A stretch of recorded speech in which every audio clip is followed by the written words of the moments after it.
আমি খালি মাঝে মাঝে দেখি আপনি ভাইয়ের সাথে ঘুরতে যান মেকআপ ছাড়া, কিন্তু আপনার মুখে একটা ব্রণ, মানে আসলে কিভাবে টাচউড এটা god gifted first of all, এবং সেকেন্ড অফ অল হচ্ছে স্কিন কেয়ার ডেফিনেটলি করতে হবে। আমরা যারা এভরিডে মেকআপ করি তাদের স্কিন কেয়ারটা একটু বেশি করতে হয়। আর প্রচুর পানি খাই, আমি হেলদি ফুড খাওয়ার চেষ্টা করি, প্রতিদিন ব্যায়াম করার চেষ্টা করি, যেটা খুবই গুরুত্বপূর্ণ। অনেকে মনে করে যে শরীর চর্চা করলে বা ব্যায়াম করলে শুধুমাত্র ওজন কমে, আসলে বিষয়টা এরকম না।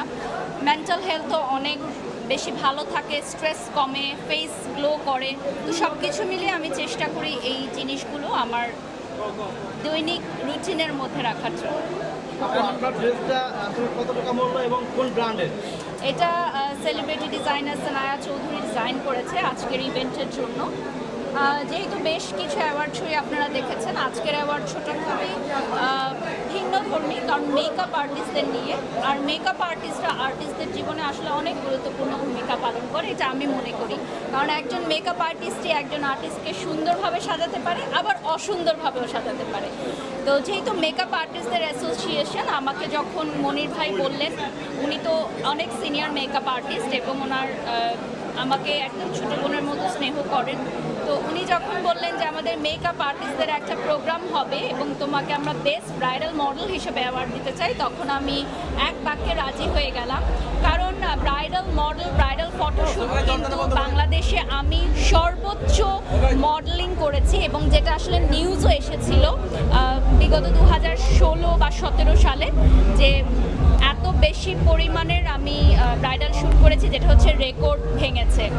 এবং সেই জায়গা থেকে আমি মনে করি এই অর্জনটা শুধু আমার না, সম্পূর্ণ মেকআপ আর্টিস্টদের, যে ব্রাইডাল মডেল হিসাবে তারা আমার সাথে কাজ করেছে এবং তাদেরও কোম্পানির প্রচার প্রসার হয়েছে। এটা খুবই গুরুত্বপূর্ণ বলে আমি মনে করি। আমার কাছে জানতে চাই যে আপনার যে ড্রেসটা আপনি পরে এসেছেন, আসলে এই ড্রেসটার দাম কত? ড্রেসটার দাম আমি তো জানি না, যেহেতু এটা আমাদেরকে স্পন্সর করা হয়, বাট ডিজাইনার আউটফিট একটু এক্সক্লুসিভ হয়, একটু এক্সপেন্সিভ হয়, এটাই স্বাভাবিক। আপু, আপনি দেশ সেরা ব্র্যান্ড প্রমোটার, সবাই জানে একবার বাংলাদেশে অনেকেই আছে যে নতুন যারা আসতেছে আপনাকে অনেকেই ফলো করে। তো আপনাকে যদি ফলো করে তারা আসতে হয়, আপনি যে পজিশনে আছেন এই পজিশনে আসতে হলে তাদের কী করা উচিত? অবশ্যই ধৈর্য ধারণ করতে হবে, পরিশ্রম করতে হবে, সততার সাথে কাজ করতে হবে।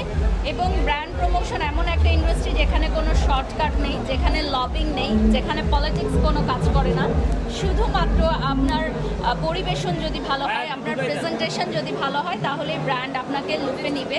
কারণ ব্র্যান্ড আসলে বিজনেস পারপাসেই আমাদেরকে নিচ্ছে। সো যেই ব্র্যান্ড বিজনেস হবে, যেই মানুষকে দিয়ে, যে ব্র্যান্ড প্রমোটার দিয়ে, তাকেই সে নেবে। আপনাকে তো অনেকেই ফেসবুক বা অনেক জায়গায় অনেক সময় অনেকে জেলাসি ফিল করে আপনাকে দেখে, তো তাদের উদ্দেশ্যে আপনার কি বলা আছে? আসলে হিংসা বা জেলাসি এমন একটা জিনিস যেটা আসলে চলে আসে। অনেকের দেখা যায় আরেকজনের ভালো দেখলে মনে হয় আমিও ভালো করতে পারতাম, আমি পারছি না। তো এটা একটা ন্যাচারাল একটা বৈশিষ্ট্যের মধ্যে পড়ে। তো যদি আপনি সেটাকে কন্ট্রোল করতে পারেন, তাহলে আপনি ভালো থাকতে পারবেন, সুখে থাকতে পারবেন। Thank you.